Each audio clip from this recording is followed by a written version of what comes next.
Uncover the mysterious world of superstitions.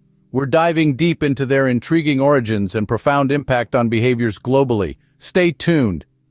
Welcome to TopThangs, dear viewer. Today, we explore the fascinating world of superstitions, so hit that like button so we can have some good luck on this journey. Let's get started. Let's journey into the enigmatic world of our first superstition, the evil eye. Widely prevalent across cultures, the evil eye is believed to cast a curse, often given to a person when they are unaware, causing misfortune or injury. Its origins trace back to ancient Greece and Rome, where it was thought that those with blue eyes had the power to transmit harmful energy with their gaze.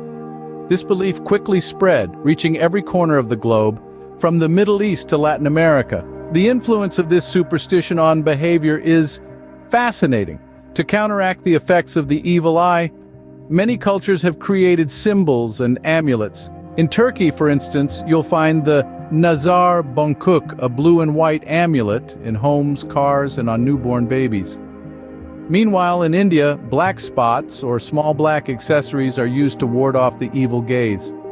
Even today, the fear of the evil eye shapes our interactions and traditions. Avoiding excessive praise or envy, carrying protective amulets and practicing rituals to deflect the curse are common behaviors, demonstrating the lasting impact of this ancient superstition. Stay tuned as we delve deeper into the world of superstitions in our next scene. You'll be surprised by what's coming up. From the evil eye, we now move on to another superstition that has been the source of countless myths and legends, the fear of the number 13, also known as triskaidekaphobia. This superstition is so pervasive that many buildings around the world skip the 13th floor, and some airlines avoid numbering a row 13 on their aircraft. But where did this fear originate? The roots of this superstition can be traced back to various cultures and religions. In Norse mythology, it was believed that the arrival of the 13th guest at a banquet in Valhalla led to chaos and destruction. In Christianity, the Last Supper had 13 attendees, and the subsequent crucifixion of Jesus Christ further associated the number 13 with bad luck and misfortune. Yet it's not all gloom and doom. In some cultures, 13 is considered a lucky number. For instance, in ancient Egypt, they believed in 13 stages of life, with the 13th being the afterlife and the attainment of spiritual ascension. Similarly, in Sikhism, the number 13, pronounced as Tara in Punjabi, has a spiritual significance, meaning yours or everything is yours, God. Despite these positive associations, the fear of 13 has influenced human behavior in remarkable ways. People avoid important activities or events on Friday the 13th. Hotels and high-rise buildings often skip the 13th floor, and patients even avoid hospital appointments on this ominous date. This demonstrates the power of superstitions in shaping societal norms and personal habits. As we've seen, superstitions can weave themselves into the very fabric of our lives, influencing our actions in ways we may not even realize. But remember, they are just beliefs and can't control your destiny unless you allow them to. In our next scene, we will delve into another fascinating superstition. Stay tuned. And from the ominous number 13, we now venture into the world of animals and a superstition that has persisted for centuries. The belief that a black cat crossing your path is a bad omen. This belief, prevalent in many Western cultures, has its roots in the Middle Ages when black cats were associated with witches and witchcraft. It was thought that witches could transform themselves into black cats to roam freely and unnoticed. Consequently, if a black cat crossed your path, it was considered a sign that a witch was watching you or casting a spell on you. This belief was so strong that during the witch trials, many black cats were killed alongside their supposed witch owners. However, just like the number 13, the interpretation of a black cat crossing your path varies across cultures. For instance, in Scottish folklore, a strange black cat arriving at your home signifies prosperity. Similarly, in Japanese and parts of English folklore, a black cat crossing your path is considered good luck. Despite these positive interpretations, the negative connotations often prevail, leading to a significant influence on behavior. Some people change their route if a black cat crosses their path, and black cats are less likely to be adopted from shelters due to this superstition. Yet, it's important to remember that these are just superstitions, not facts. Black cats, like all cats, are simply beautiful creatures deserving of love and respect. As we continue to challenge these age-old superstitions, we can help to bring about positive change for these misunderstood felines. Our next scene will explore another intriguing superstition. So, don't go anywhere. And please, if you enjoy these type of videos, hit that like button so we can cover more topics like this one. From unlucky black cats, we now delve into the charming tradition of crossing fingers for good luck, a gesture deeply ingrained in cultures worldwide. This act, often performed while making a wish or facing a moment of hope, has a history that intertwines with both pagan and Christian beliefs. The origins of this practice can be traced back to the pre-Christian era, where intersecting fingers were believed to represent the auspicious alignment of the divine forces. In these early times, two individuals would cross their index fingers to form a symbol of unity and goodwill, amplifying the strength of their wish or prayer. With the advent of Christianity, the gesture evolved. It began to symbolize the Christian cross, with believers crossing their fingers to invoke the power and protection of the Christian faith, especially during times of persecution. This gesture was a subtle yet powerful way to ask for divine intervention without drawing attention in hostile environments. In contemporary times, crossing fingers is a near universal symbol of hope and good fortune. It has transcended religious connotations to become a secular practice, a simple yet potent act that embodies our collective desire for positive outcomes. Interestingly, it also serves as a physical manifestation of our thoughts, a way to externalize our hopes and fears. In essence, the act of crossing fingers is a testament to humanity's enduring belief in the power of hope and the interconnectedness of our wishes with the universe's mysterious forces. Stay tuned as we delve into more captivating superstitions. From crossing fingers, we now turn our attention to a more domestic superstition, the opening of an umbrella indoors. This superstition is widely recognized, but its origins are less clear. Some attribute it to ancient Egyptian times where umbrellas were used for protection from the scorching sun, and opening one indoors was seen as an insult to the sun god, Ra. However, the most common explanation for this superstition comes from the Victorian era. During this time, umbrellas were designed with sharp metal spokes and spring mechanisms. Opening such an umbrella indoors could potentially cause injury or break objects, hence it was considered bad luck. This superstition has also been linked to a broader category of taboos surrounding inside-out or upside-down items, which are seen in many cultures as disrupting the natural order of things, thus inviting misfortune. In spite of the rational explanations, the superstition persists in popular culture. Many people today will still avoid opening an umbrella indoors, often without knowing why. It seems that our subconscious fear of bad luck is more powerful than our rational understanding of the world around us.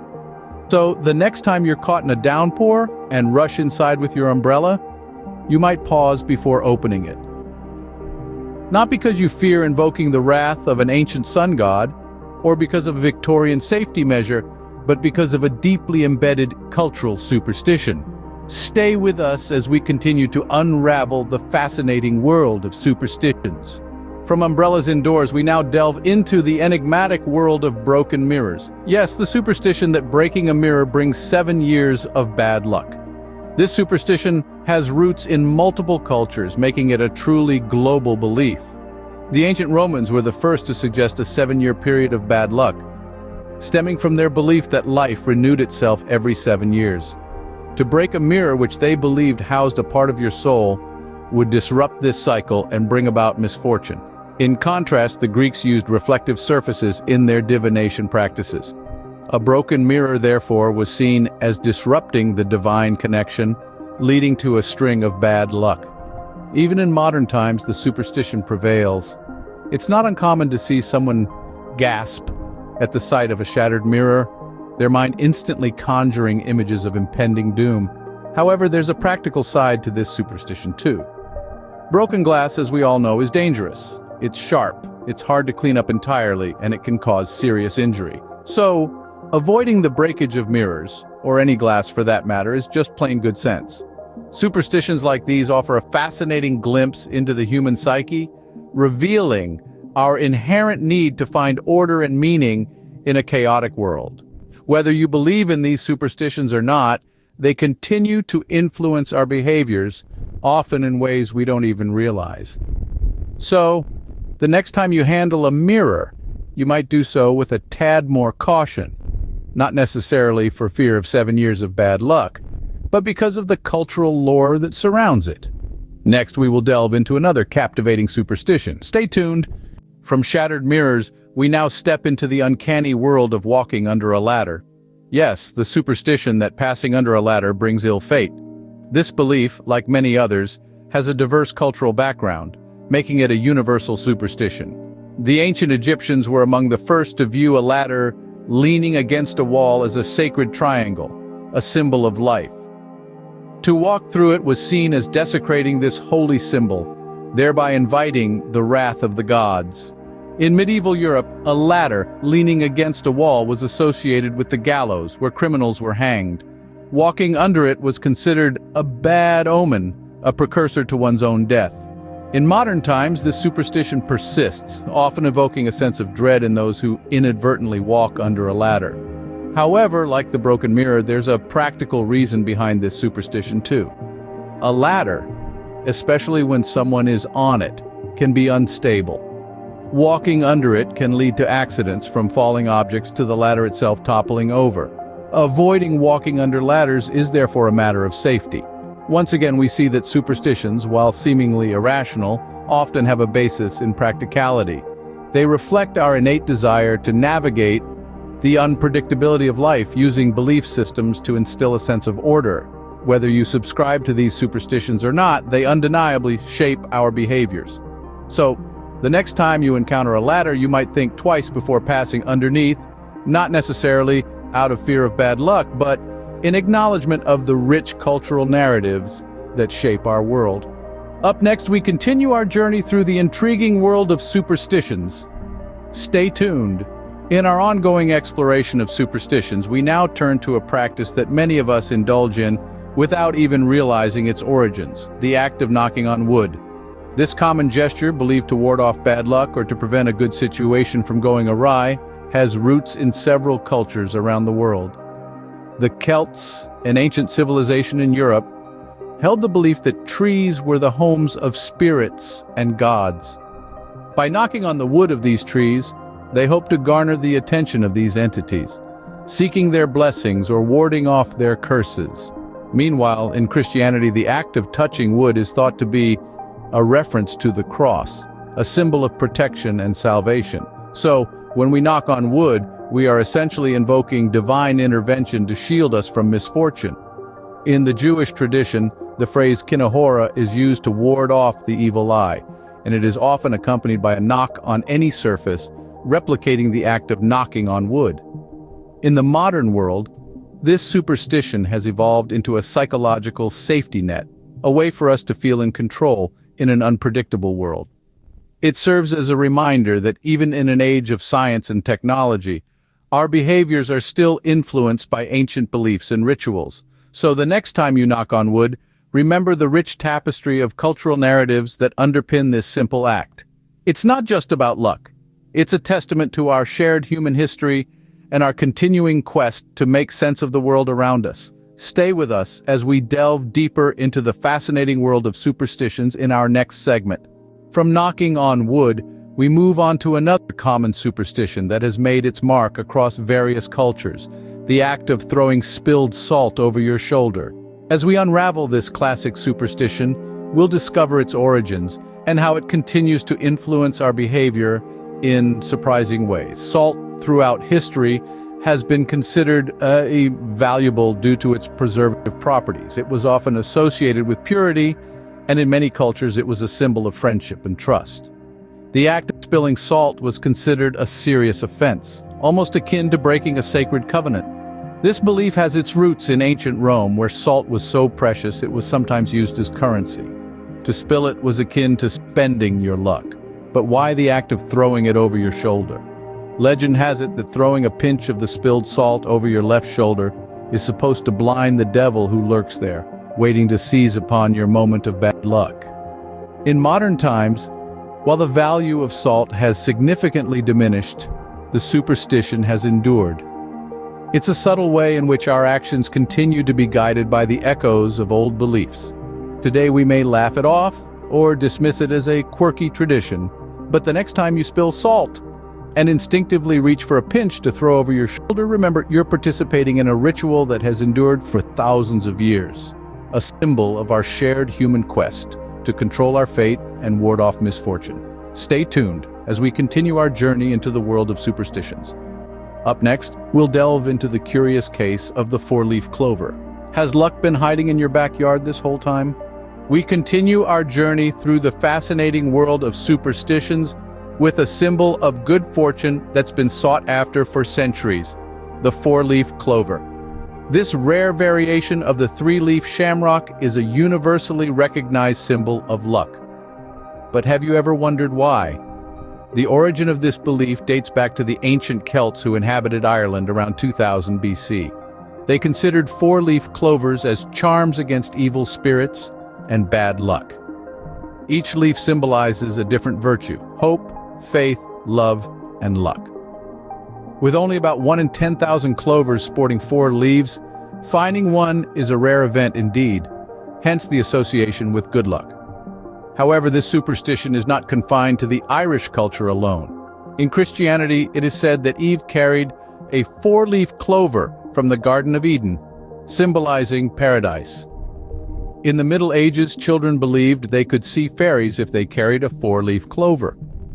In modern times, the four-leaf clover is a popular symbol used in jewelry, tattoos, and other forms of art, a testament to the enduring influence of this superstition. So whether you're Irish or not, the next time you come across a patch of clovers, you might find yourself searching for that elusive fourth leaf. After all, who couldn't use a little extra luck?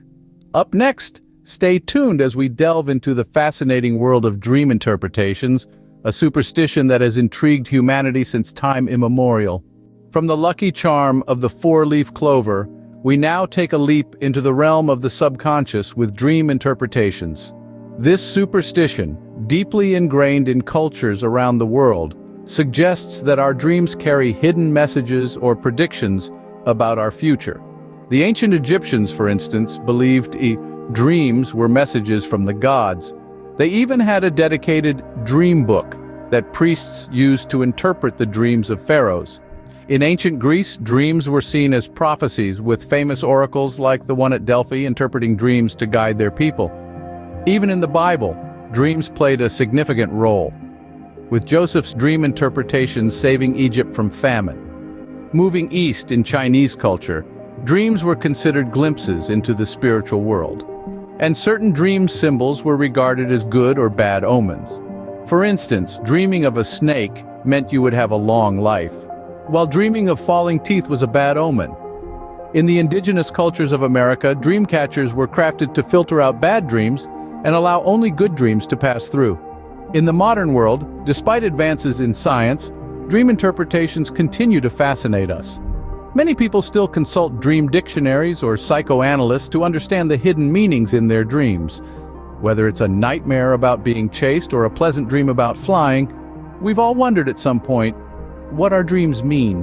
While science may not fully support these interpretations, they continue to captivate our imagination, showing the enduring power of this age-old superstition.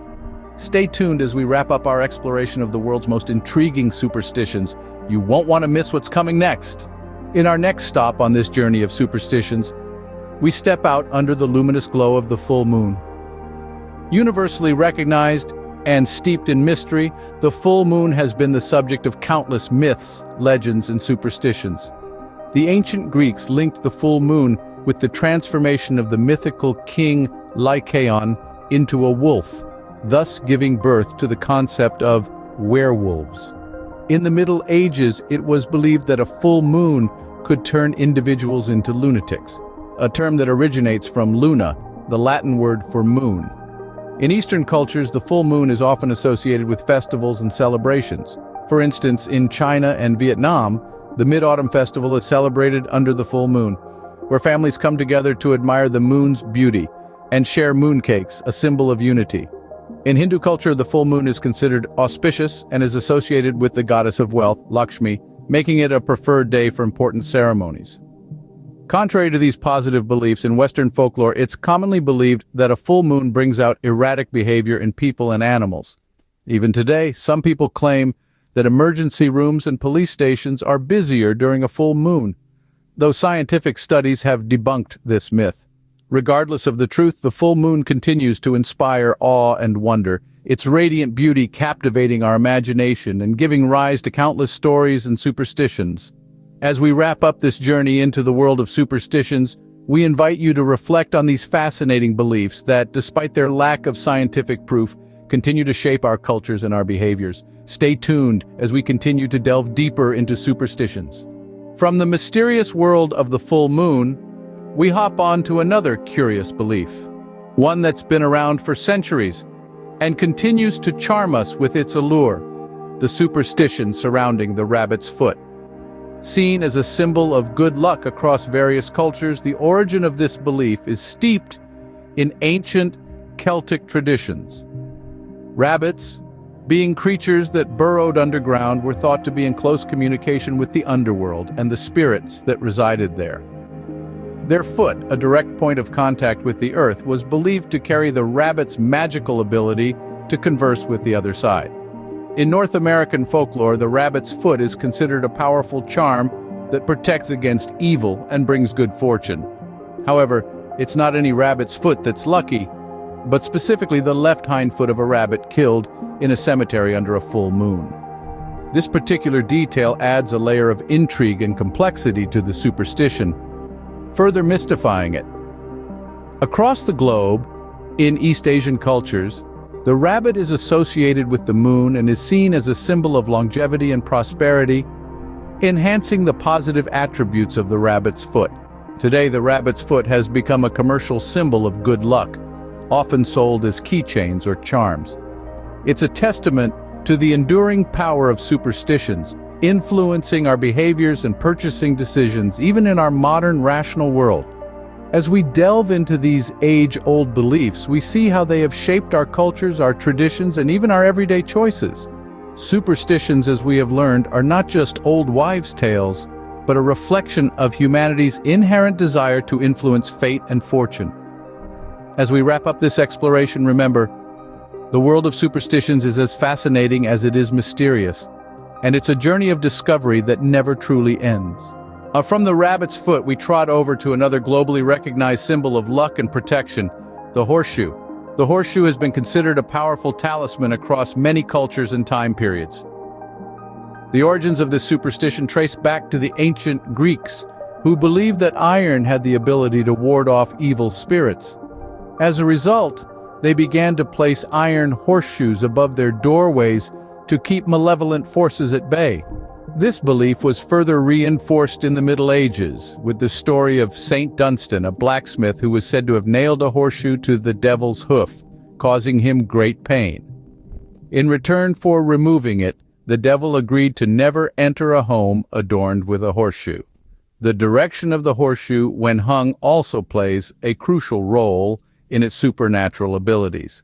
Some believe that hanging a horseshoe with the open end upward keeps all the good luck from spilling out, while others insist that the open end should be downward, allowing the luck to pour upon those who pass under it. Today, horseshoes can be found gracing doorways, being carried as charms or even incorporated into wedding ceremonies to bring luck and ward off evil. This enduring superstition, like the others we've explored, underlines the remarkable way in which these beliefs transcend time and geography, shaping our behaviors, traditions, and even our architecture. As we continue to unravel the world of superstitions, we discover that they are not simply tales of yore, but a fascinating testament to humanity's enduring effort to control the uncontrollable and to make sense of the world in which we live. Remember, the journey into the world of superstitions is as bewitching as it is endless, and there's always more to learn and explore. The next superstition in our exploration is the avoidance of stepping on cracks. This seemingly innocuous act is shrouded in superstition and, like many beliefs, carries a blend of folklore and symbolism. The phrase, "step on a crack, break your mother's back," is a common childhood chant echoing in playgrounds and sidewalks, but its roots are far more profound than a simple rhyme. Historically, the avoidance of stepping on cracks can be linked to the ancient belief in the sanctity of boundaries. Cracks and lines were seen as portals or separators between the earthly realm and the supernatural. To step on them was to disturb these sacred boundaries, inviting misfortune or disrupting the natural order. This belief was particularly prominent in areas where the earth was revered, and its natural formations were respected as thresholds between worlds.